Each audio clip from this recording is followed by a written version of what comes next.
So I did a sports science undergrad and masters down at the University of Exeter, and then when we were in our second year of our undergrad we had a strength and conditioning module, which I really enjoyed. It kind of, a few things sort of fell into place for me, I guess, off the back of that, and I decided, okay, this is what I want to go and do. This is kind of the career path that I'm gonna, I guess, drive towards, if you want. So off the back of that, I then just started trying to get as much work and experience as I can, as I could at the time. I guess our undergrad was quite, I guess, pointed towards health sciences more than, I guess, S&C and performance sport. So I worked out pretty quickly that S&C is very competitive. So you need to kind of go and get experience in order to get yourself on that ladder. And I needed to kind of do it myself because I wasn't necessarily, those opportunities weren't gonna fall into my lap. So I started badgering people to let me work with them to get myself in front of athletes. That started off with a few of the uni sports teams. So I worked with the squash club down in Exeter. I then got some work with Exeter City Football Club while I was still a student, which was fantastic, very steep learning curve for me. And then it kind of just developed off the back of that, really. So I worked, I had a year working in rugby with Bath Rugby, and did some work with Hockey Wales as well.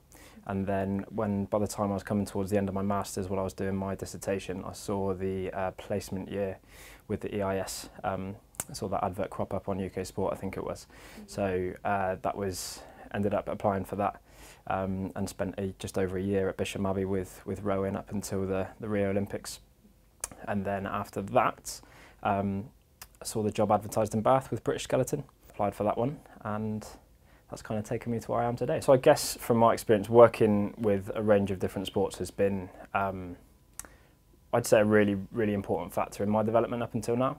It allows you to go in and continue to be inquisitive within those different environments. And I don't think you necessarily, I've worked with sports that, quite frankly, I know nothing about before I've started working with them, including skeleton and probably rowing as well, really. I think if you have a good grounding of your S&C knowledge, and you're willing to go in and be patient and learn from the people that are in that environment and the experts in that environment, then it can stand you in really good stead. But you can also take really important aspects for your own development from those different environments. Work out what you want to do, I think, is something that's quite important.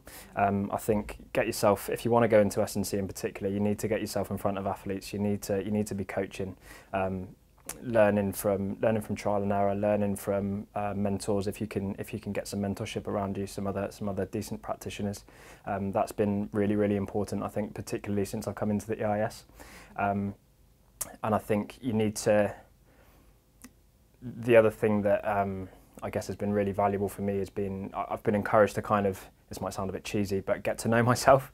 And I think once you get to know yourself and you can get to a point where you work out what it is that makes you stand out from the crowd, then that will set you up in good stead in order to kind of just press on with your career, I think.